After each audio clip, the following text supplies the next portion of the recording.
right? Like you have to go through these struggles. And it's okay. It's part of life and it's part of growing pains. There's a lot of growing pains that you will go through, not only personally, professionally, sometimes spiritually, right? And it's okay. But understand that how you start is not how you finish. What's going on in your job market? How is your industry changing? Are you really utilizing LinkedIn? Are you looking at, great shows? Are you connected with people like Indeed who try to give out exposure to other young professionals? What can I do now to get to the next level? How does the job market look in the next 5 years, 6 years? What kind of certifications that I need to make me a stronger candidate? Right. So those are things you can help yourself now, even though if your job is secure or if you don't think any layoffs are happening, always put your ear to the streets.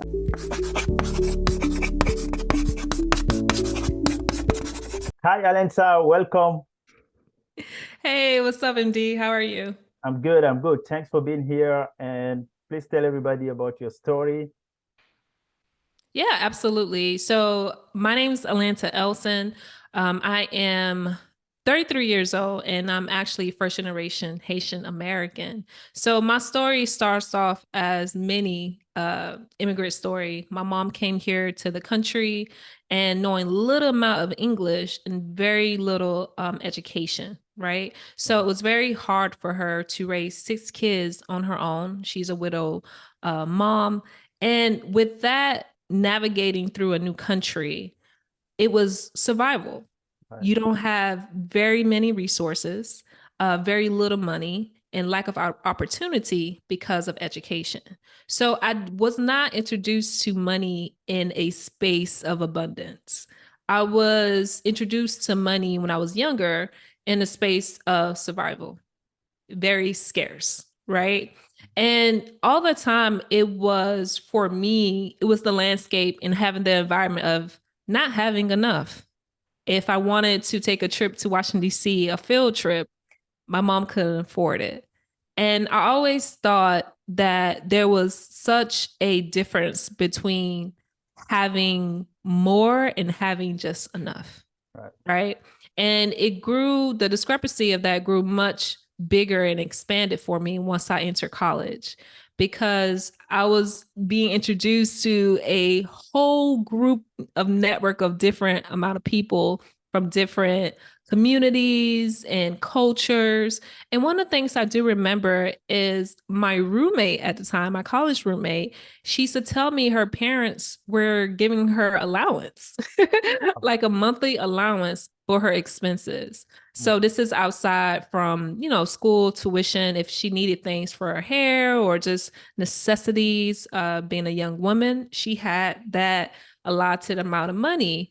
And I always grew this intention of I wanted more.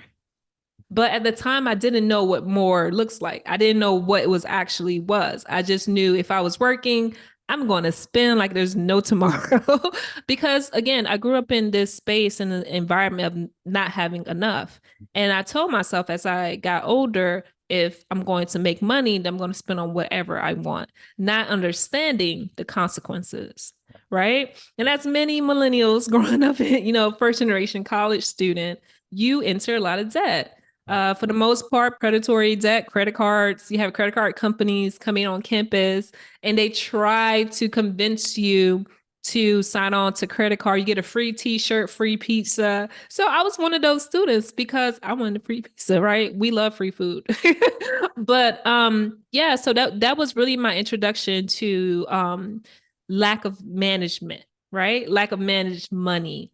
And I started just going down a spiral into just more debt, just credit card. It was really a space of I was borrowing for Peter just to pay Paul. And it was just so bad where I was getting older. And, when you have to finance clothes through a firm and buy out all these companies, that's where it get worse. And I think for me too, where I got my aha moment is realizing that I didn't even have enough for groceries.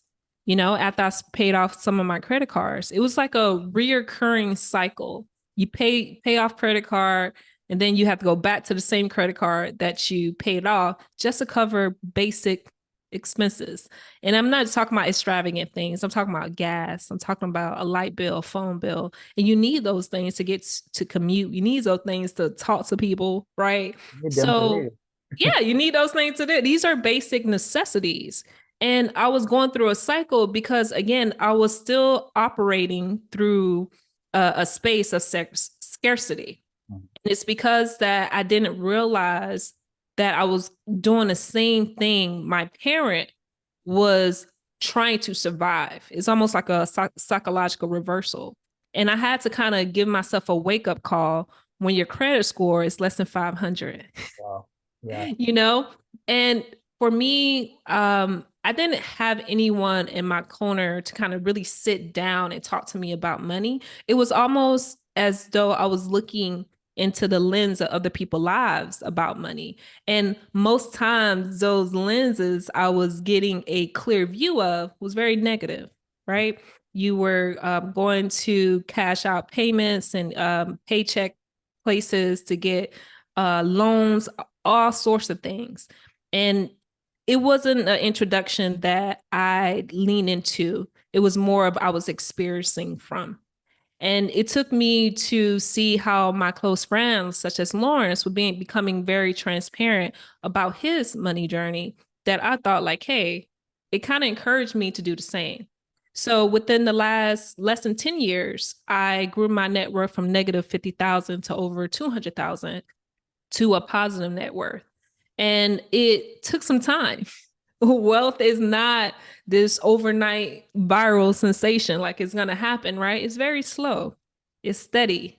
And we were talking earlier is it's not a race. Got It's a it. marathon. Yeah. It's a marathon. And what I love about this journey is learning to manage my money give me a sense of control.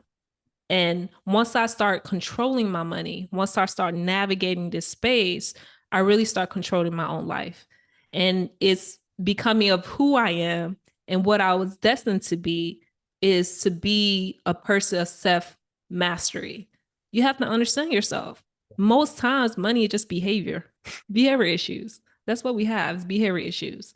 And I didn't have an income problem. It was more of a spending problem. And I'm so happy I was able to navigate that and be here, talk about financial literacy. Is one of the important things I feel like changed my life. And you sharing all of that on your YouTube channel. So some of your videos Yeah. for people who wanna, interested in seeing how you went from negative 50K to 200K. Mhm.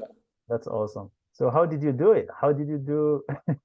You went from 50K to 200 plus K in net worth building. So again, it's very slow and it's boring. Is nothing extravagant, right? I didn't win the lottery. I didn't do any of those things. I think the first thing I did for me is forgive myself.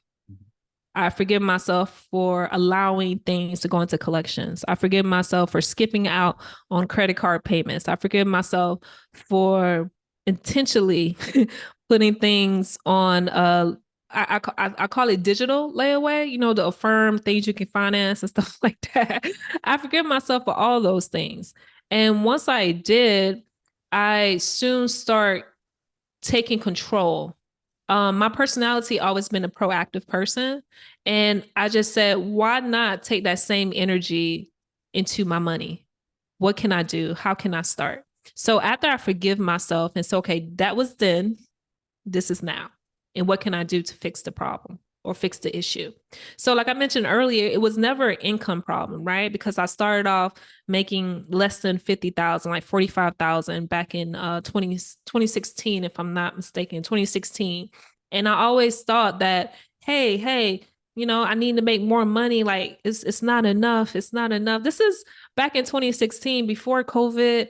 You can actually afford a 1 bedroom apartment here in Florida. Not anymore. RIP to that. But um, it was those things that I was asking the world, the universe, God, I need more money. I need to like I need to hustle and stuff. but it was never an income problem. It was a spending problem. So how can I ask God or, my own belief system that I need more? Why can't even manage what I have? You can't control anything without management. Think about it. CEOs, COOs, CFOs, they manage money, they manage their business. It's control, right? So I take that same energy and that same action and just place it into money management. So at the time is forgiving myself and really start taking pro action into my money. Where the heck my money is going? Where is it going? If I make this amount of money, there's no reason I should be broke by the end of the month. Get two checks every pay, every bi-weekly. Why is there no money left? And again, it was borrowing from Peter just to pay Paul, a reoccurring cycle of credit card debt. So I was spending, living my best IG life. I was here, I was there, I was, everywhere. Funny enough, I had an IG brand, years ago. It was called Miss Pajam Lakai, which was in Haitian Creole, which means Miss Never Home. At that point, I was never home, right? But I was credit card debt, but I was cute, but I was never home, right? Constant credit card debt, placing everything and anything on credit cards, right? So once I start realizing where my money is going, that's when I start tackling, executing, hang things off, stop going out so much, right? It's the same food, different people.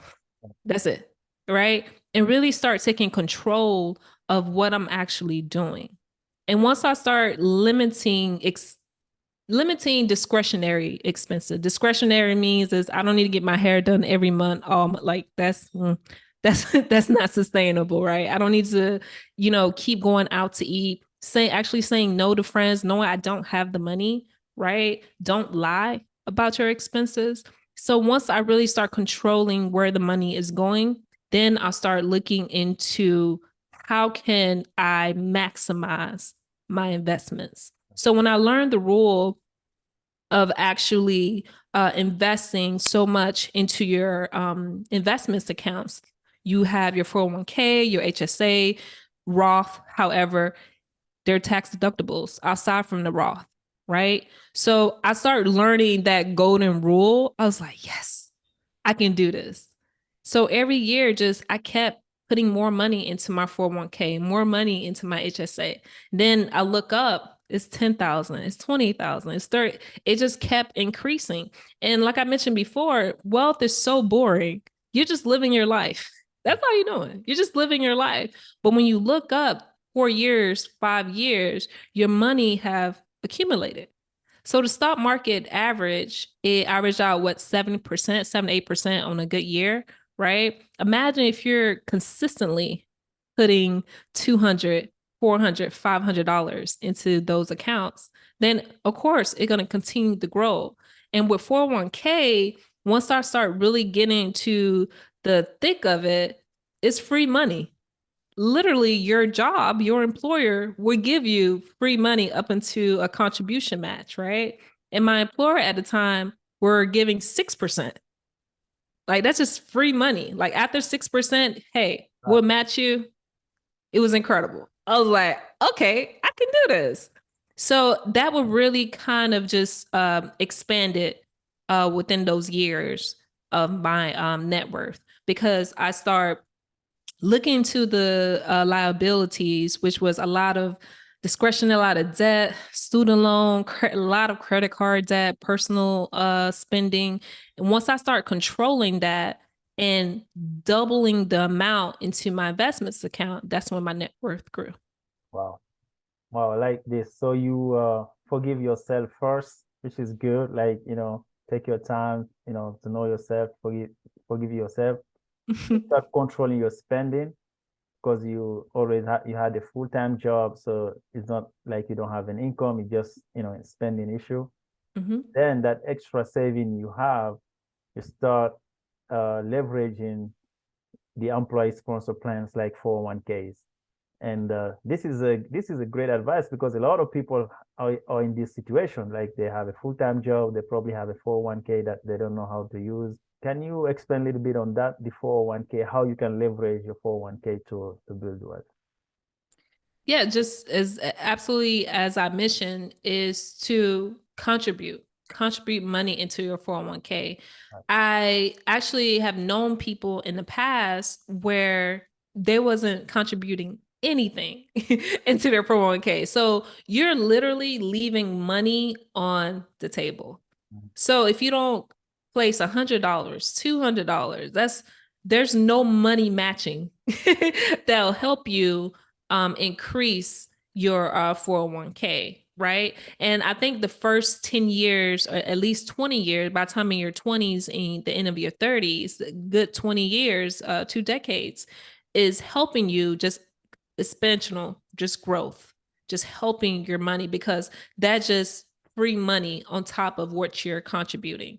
And I think there's another factor to that is all those are tax saving accounts. So when we're discussing about net worth, we're discussing about, trying and being proactive. If you're trying to save as much as you can in those first 2 decades, then you also are doing a benefit to yourself because it's a tax saving method as well, right? So with income taxes, you have the adjusted gross income, AGI. If you ever seen that on your tax, look on Turbo, look on, different tax accounts, you'll able to see what's AGI. So how that works is if I make $50,000, that is my gross income, right? Tax deduct gross. That's where I made $50,000. So on a tax bracket, that's what 10, 15%, if I'm not mistaken. So automatically, Uncle Sam, they're getting their money. Like I don't care. We're getting your money. I don't care your student loans. I don't care any of that. We're getting that 10%, 10, 15%, right? So in order to save that percentage so they can receive less of the taxes, you can save more of the taxes, but you're not allowing Uncle Sam to take more than they should, right? Is you should invest into your 401k. These are your employer retirement accounts. So if I make $50,000 my gross income, right? 20, let's say I put, I don't know, 15,000 that year. 50 minus 15, what, 35? I'm not mistaken. 35,000, if I'm not mistaken. So even although you make $50,000 as your gross income, right? $15,000 is into your 401k retirement account. The IRS can only tax you after that contribution is made, not at 50. They can only tax you at 35. Right? So 35%, I'm sorry, 35,000, they can tax you. It's no longer tax you at 15% or 12%. They can only tax you between what? 7%. So that's less. So between 15, 12%, you're saving at least 7, 8% of taxes that you do not have to pay legally.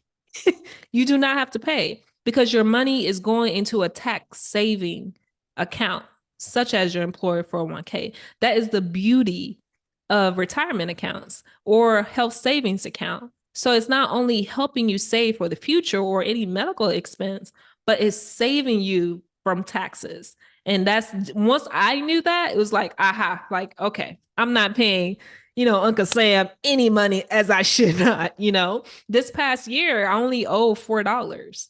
Wow. That's it. So I paid just enough, right?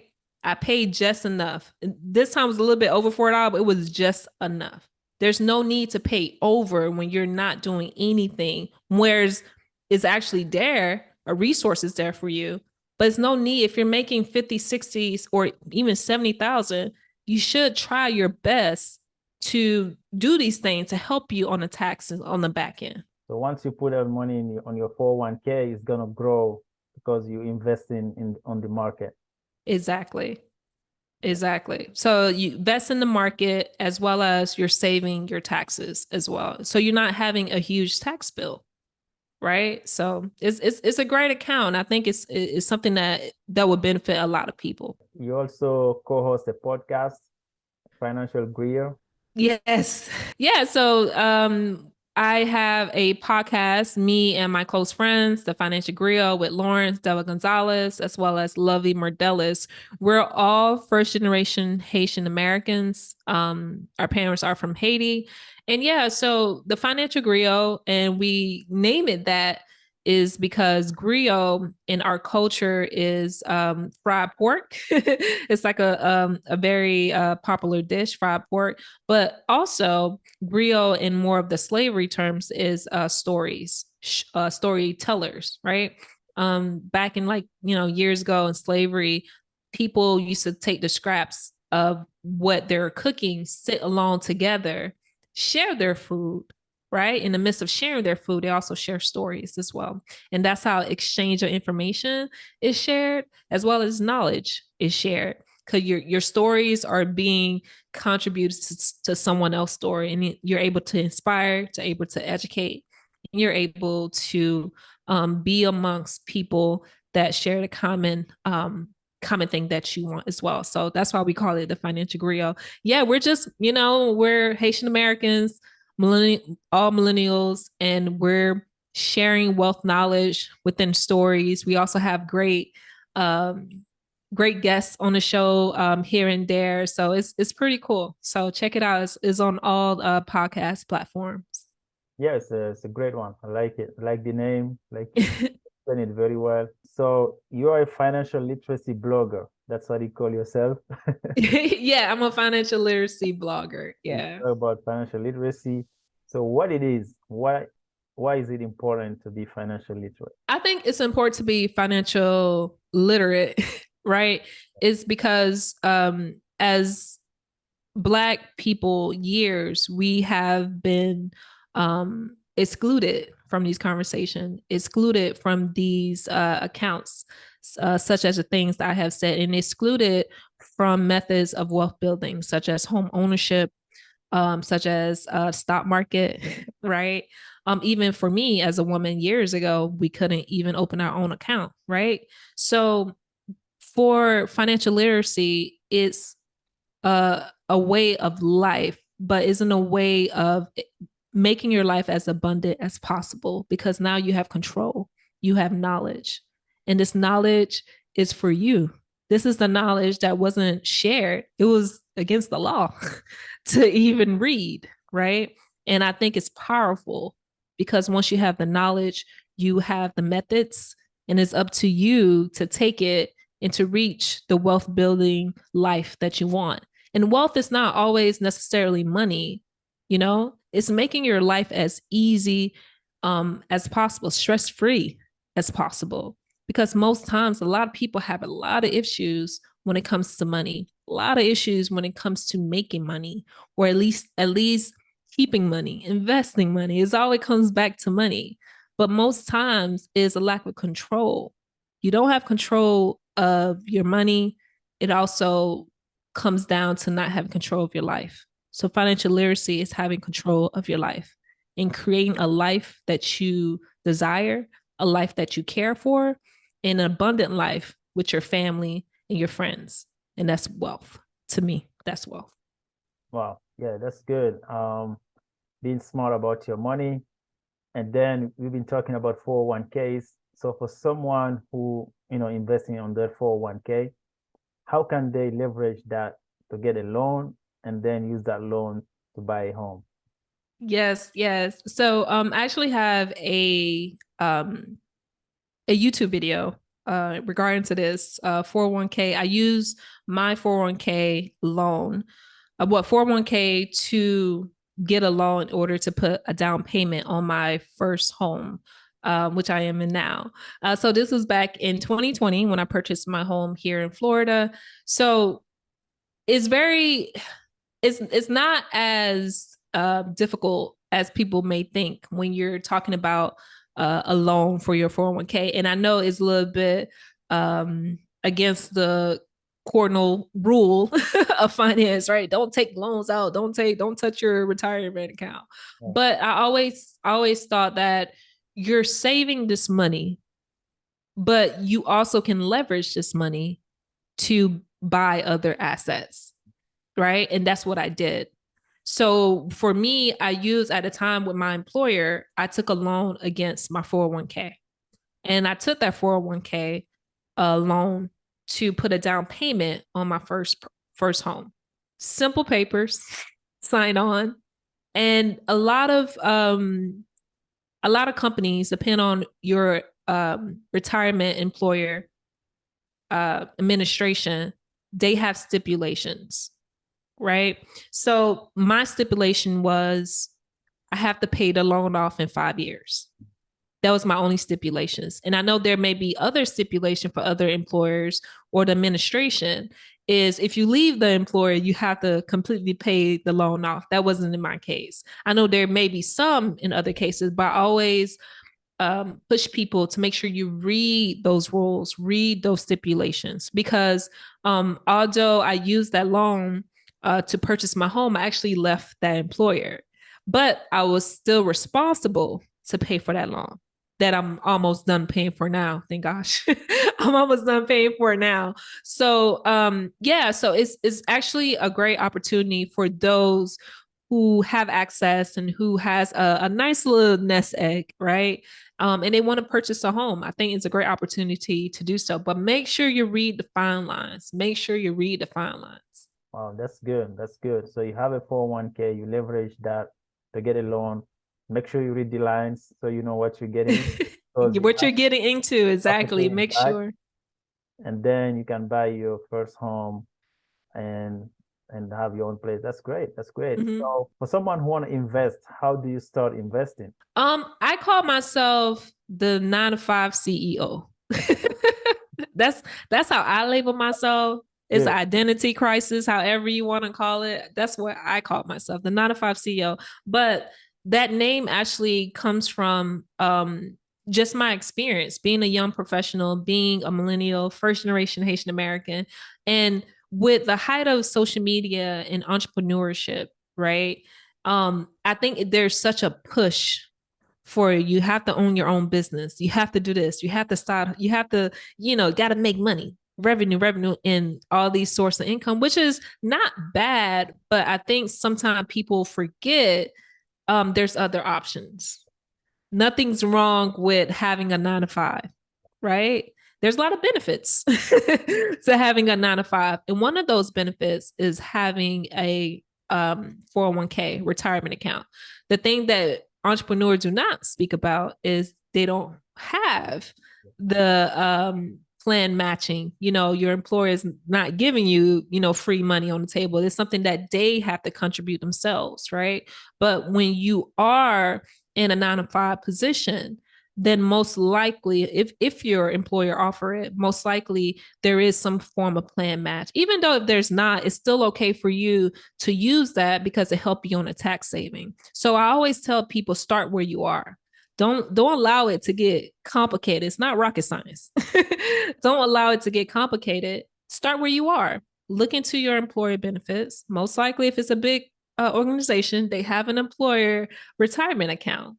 Look into that and see what is the plan match? What is the percentage? How much money can I put in and they'll give me free money, right?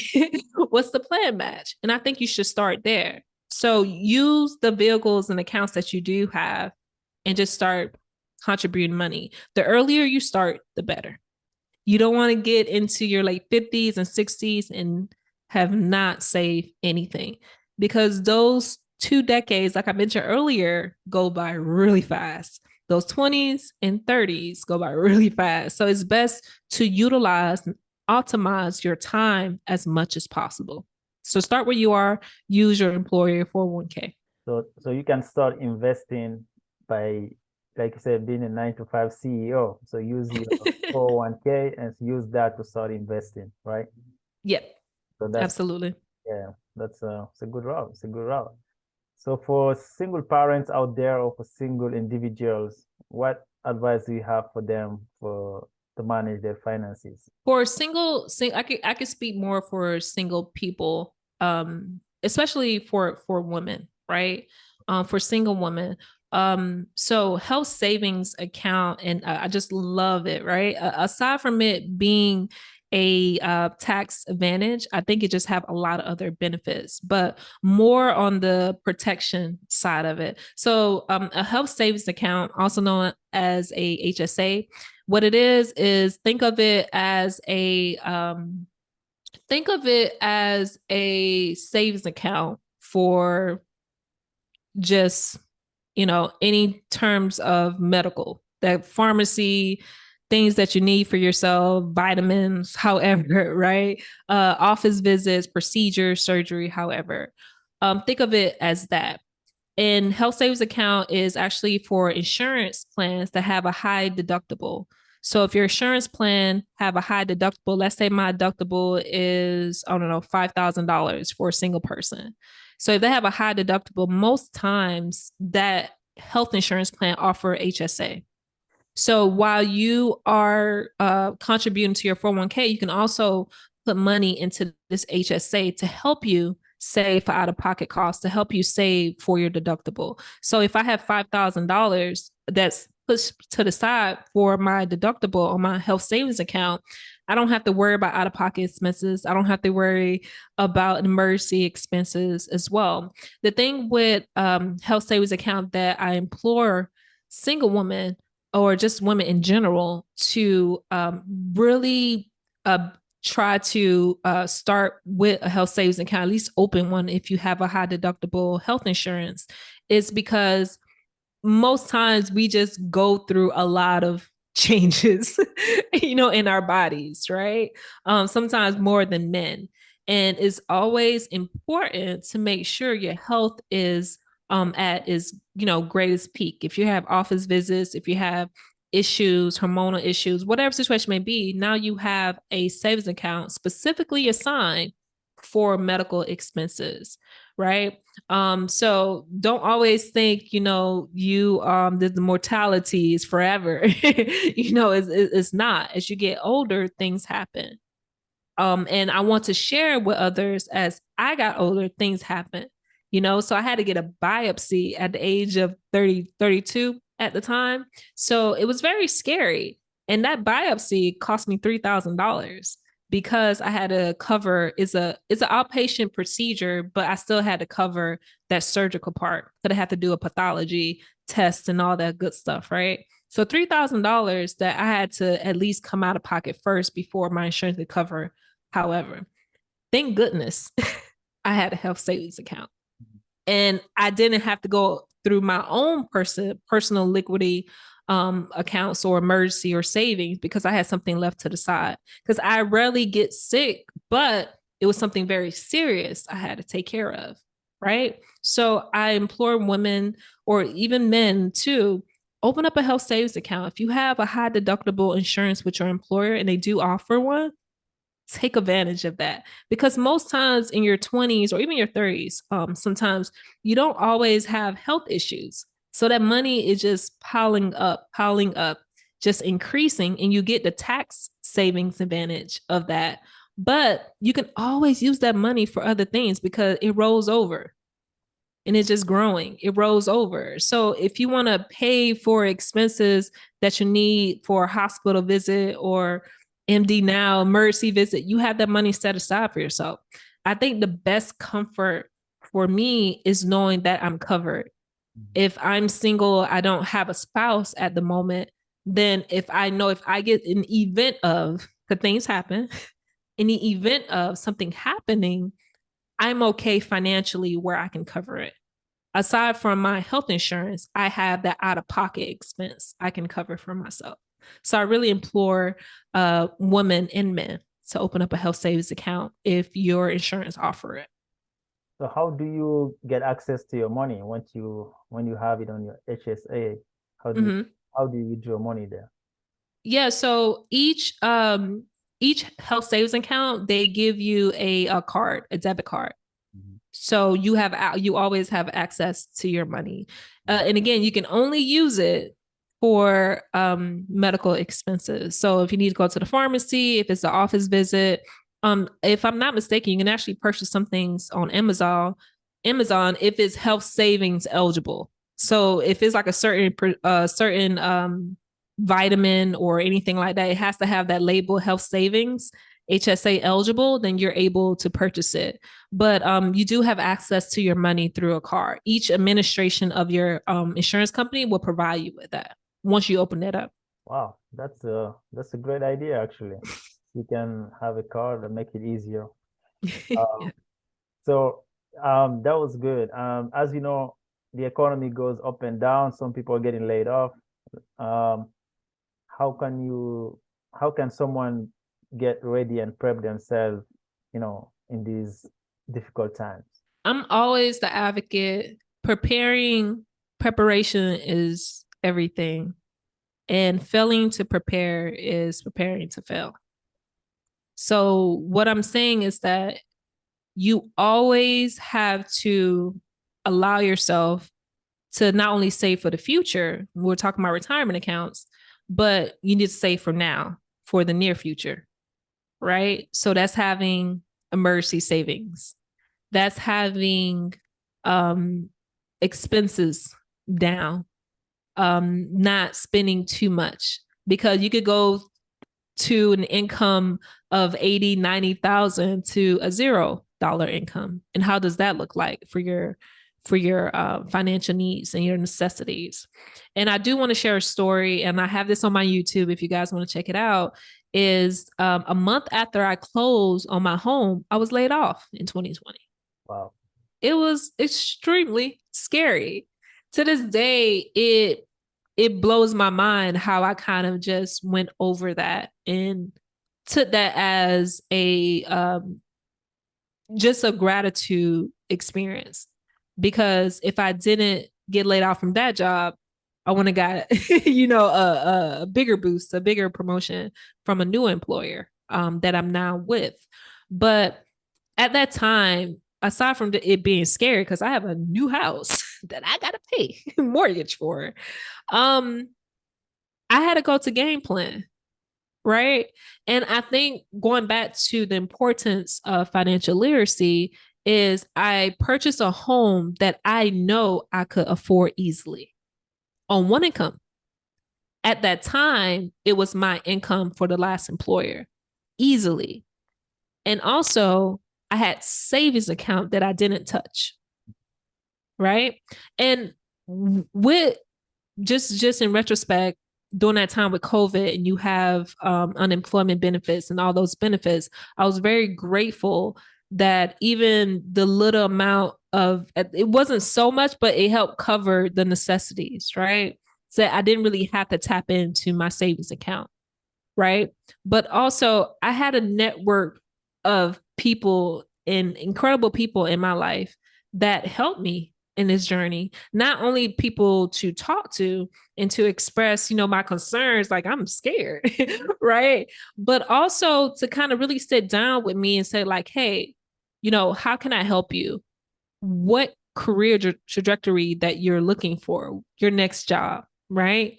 And I had my best friend, Holly, to revamp and help me with my resume. What specifically are my skill sets? And how does that look in this new job market? And I want people to understand that if you are going through layoffs or I know a lot of organizations are changing, understand it's not your fault. Things happen. And that's something going back to what I said originally, forgive yourself. It's not your fault, right? But prepare yourself. If it's coming through the pipeline, prepare yourself. Because if things are happening, you just don't want to be in the flow of it happening. It's not what happened to us, it's how we react to what happening to us, right? And I think too is you always have to find a time where you're just not complacent with your employer. What I mean by that is what is going on in your job market? How is your industry changing? Are you really utilizing LinkedIn? Are you looking at, great shows? Are you connected with people like Indeed who try to give out exposure to other young professionals? What can I do now to get to the next level? How does the job market look in the next 5 years, 6 years? What kind of certifications that I need to make me a stronger candidate? right? So those are things you can help yourself now, even though if your job is secure or if you don't think any layoffs are happening. Always put your ear to the streets. I always say that. Put your ear to the streets. What's happening? What's going on? You don't want to be out of the fold. You want to know what's going on in your industry, or if it's another industry that you may be interested in. And it's also, I want people to be very mindful of understanding that although your income may change, you have to kind of shift that behavior of spending. When I got laid off from my job at the time, I was looking at all my expenses. Like, what can I what's discretionary? What's not necessary?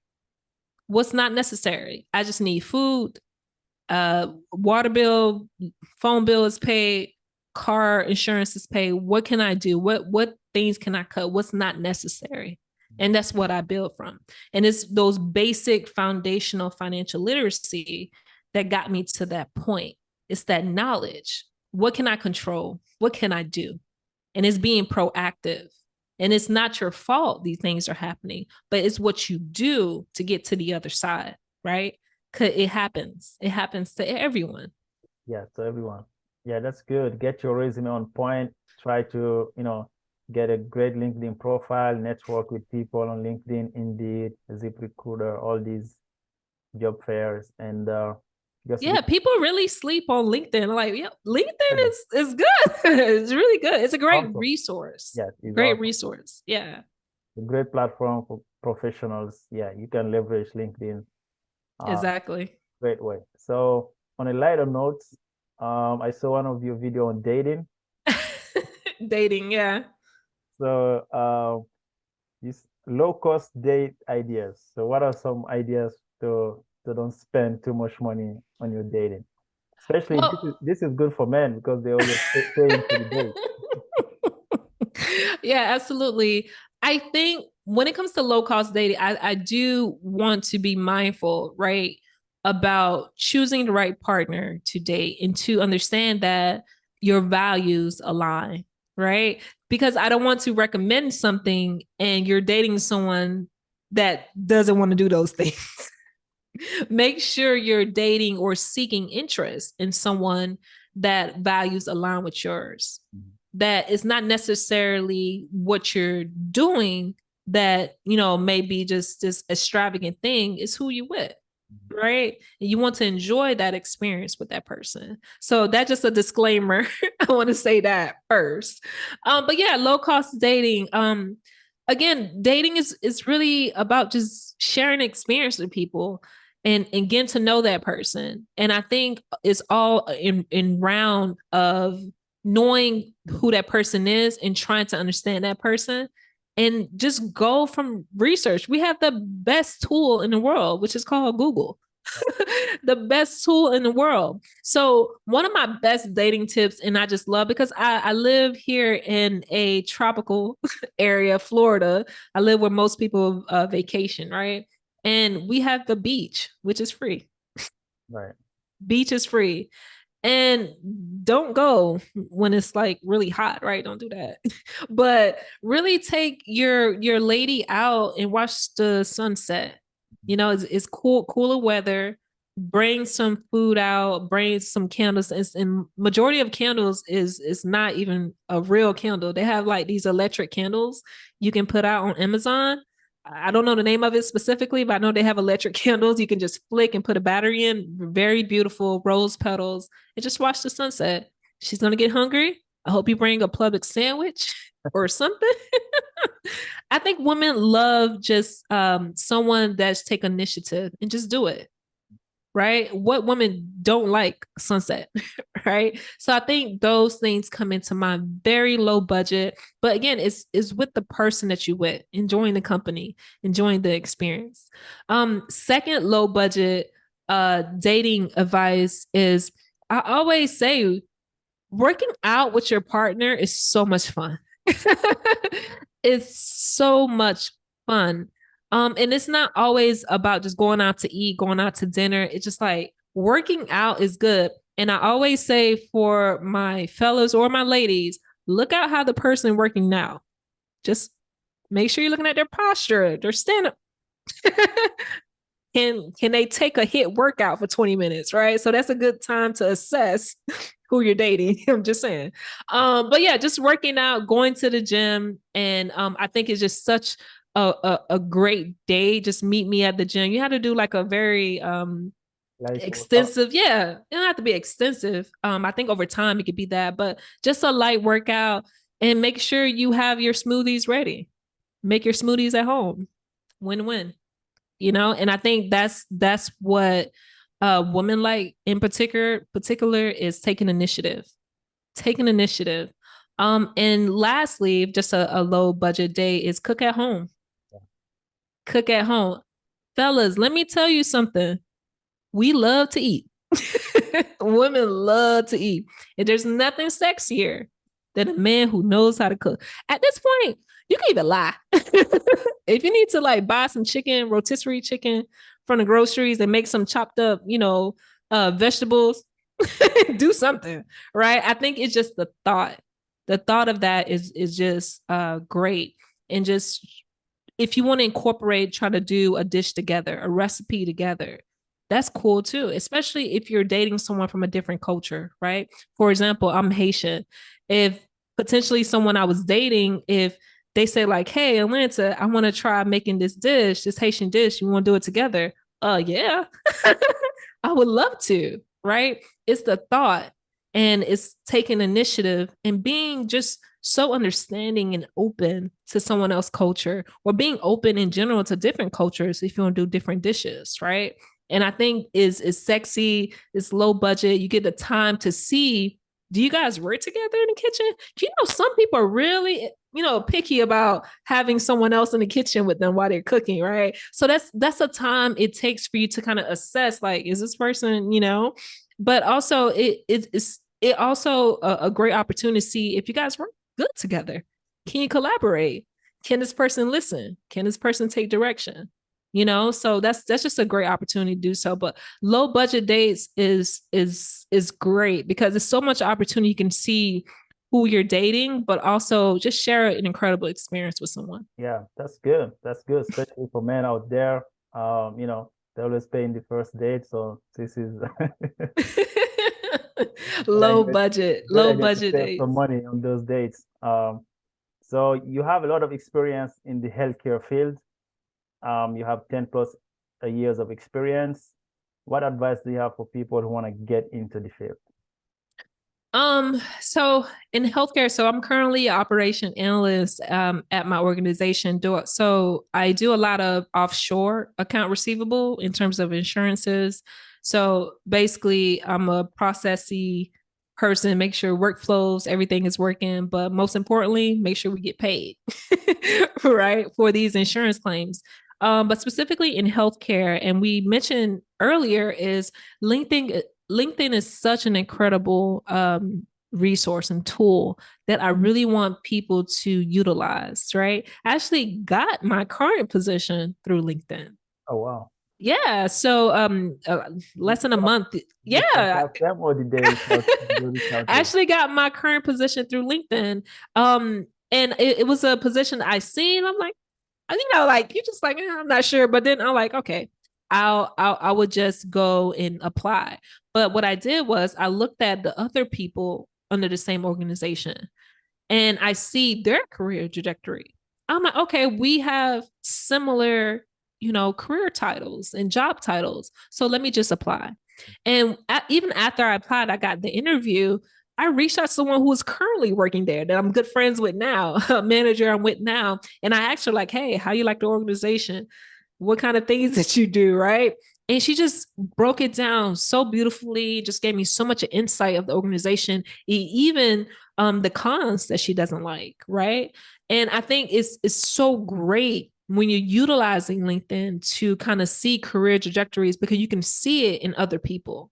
And I think that most times where the career trajectory is not linear, it's not as straight, but with LinkedIn you get a full visual of people that have similar backgrounds, similar job description as you, and you can see how they have pivoted to different positions or even get into something that you may potentially want to get into.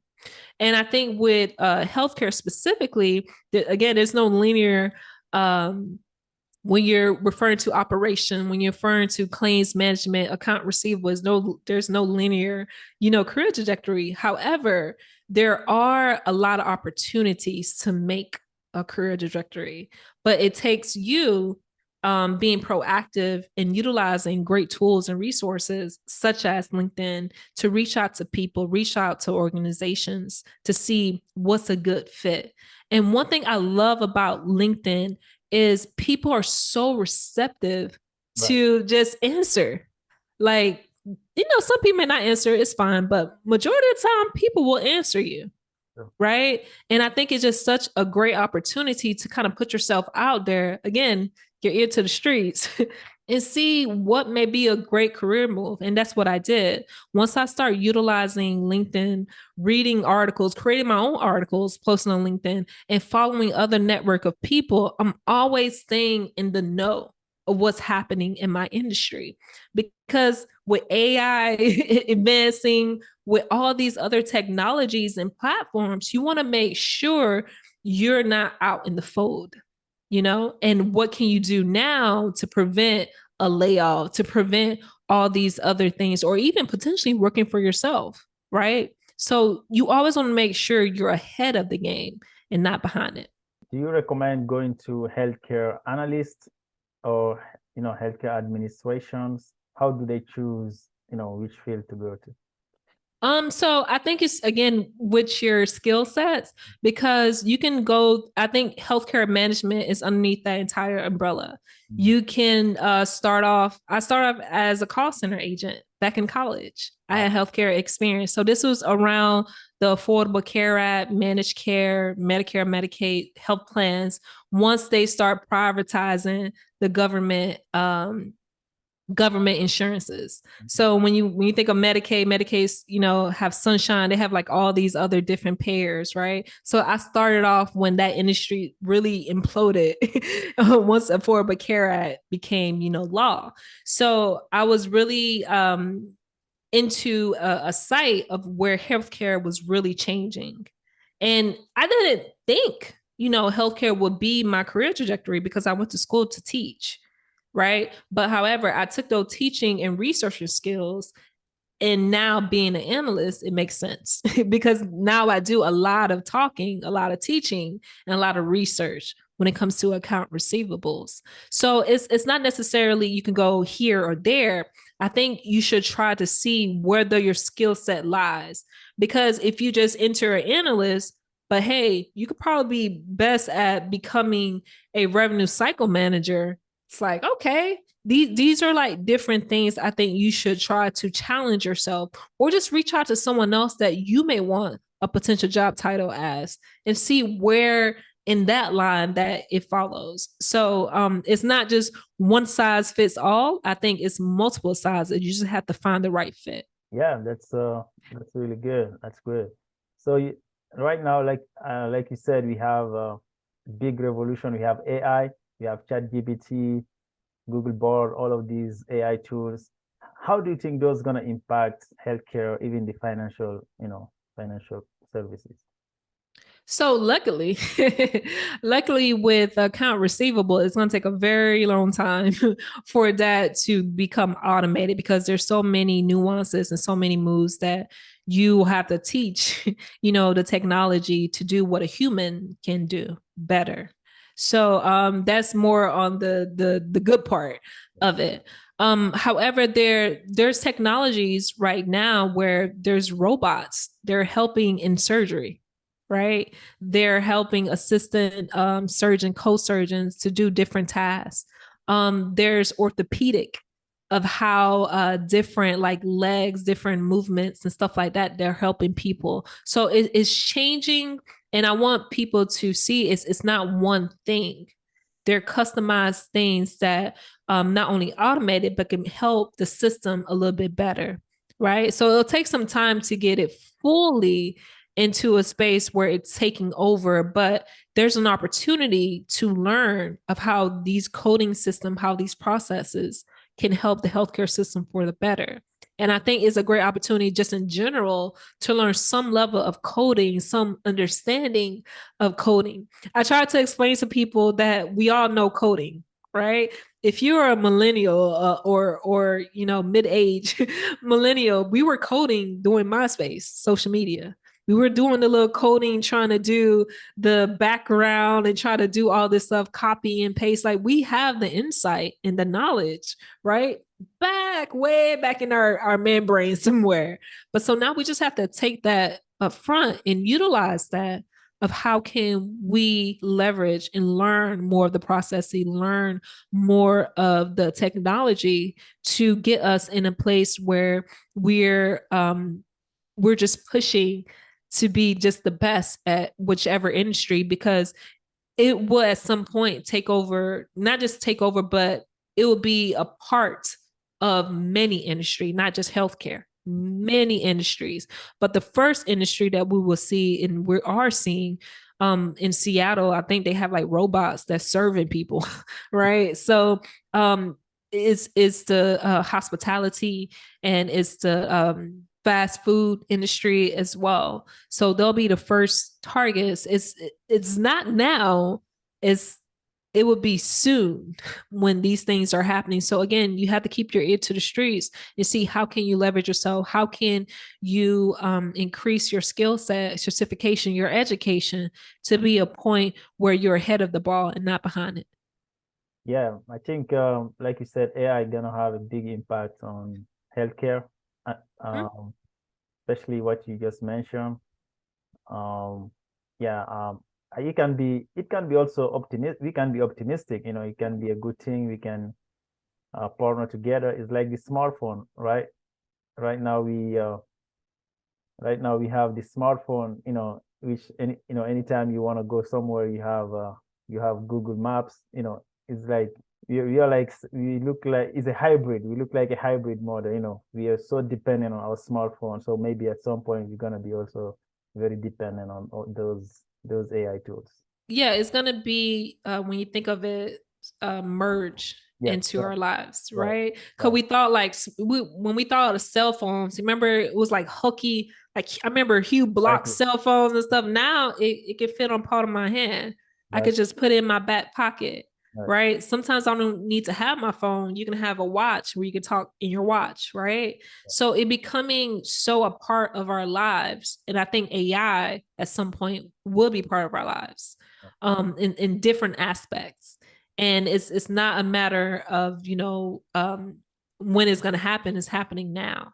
So this is something that I think everyone should be vigilant of, and everyone should see where are these processes in space and where you can include yourself or at least learn from it. So if you're not doing healthcare, if you're not doing financial literacy, what do you like to do? Do you like what are your hobbies? You talked about the gym, and what else do you like to do to recharge yourself? Recharge. I listen to the financial grill. Yes, So podcast. I'm more, although my job is very technical, more of the A brain, right? Part of the brain. My personality and just me in general is more B. Mhm. Left side of my brain is I'm just really creative, right? And I love anything that's creative. I love sharing. I love talking to people. And the Financial Griot podcast is not only an amazing podcast that you should check out on every podcast platform, but also it's therapeutic for me personally, right? I mentioned to you before is my friends Lawrence Deva Gonzalez as well as Lovely Mordelis. We're not in the same state, and the great thing about technology, being on Zoom or different other audio platforms that you may use, is that you don't have to be in the same area to do great things such as the Financial Griot podcast, to talk to your friends, right? Technology has created a space for us to be together without actually not being in the same place, right? Where your friends or family is far away, but you have access to them when you need them. And it's therapeutic because I get to catch up with my friends. I get great insight of my issues, my problems, whatever it may be. So yeah, it's financial griot. That is my hobby, my creative outlet.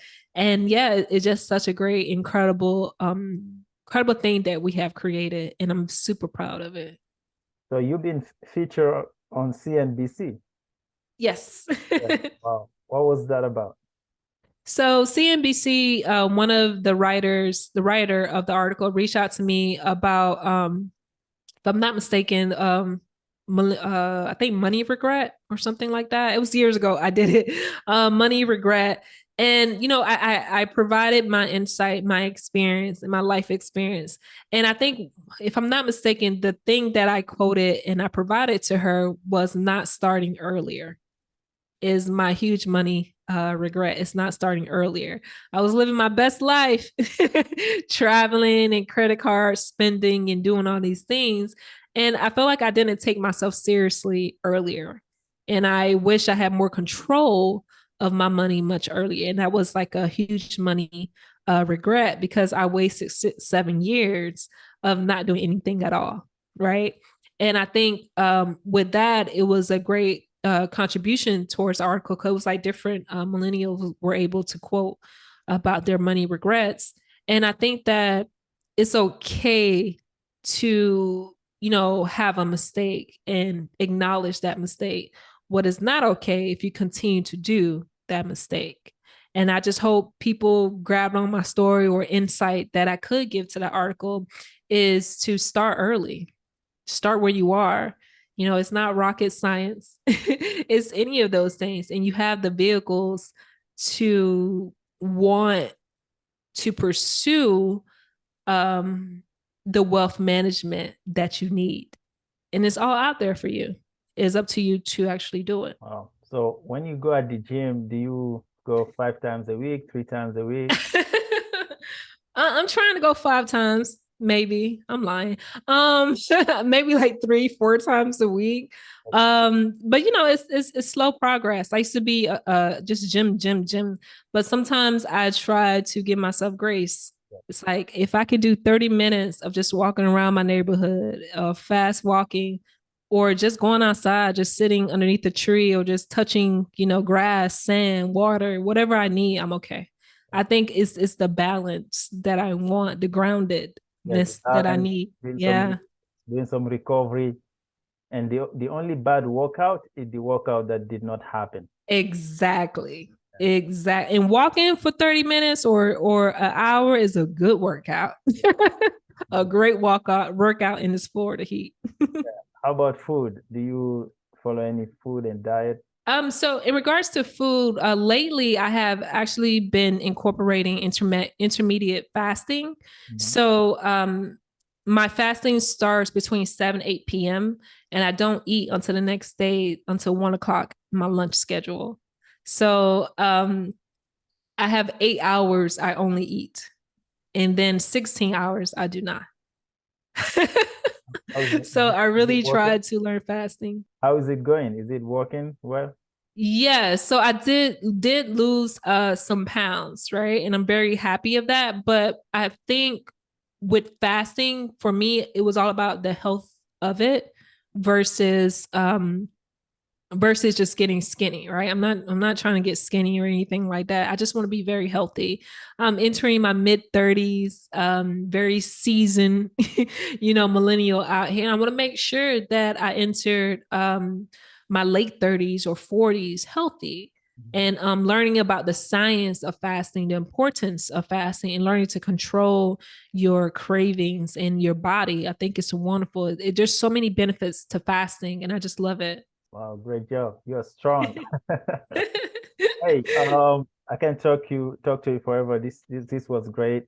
So for young people out there, someone in high school, someone is starting college, people struggling out there, what advice can you give them? The advice I'll give young people, especially if you are graduating or going off to school, or you're in college right now, um, understand this season is not your end destination.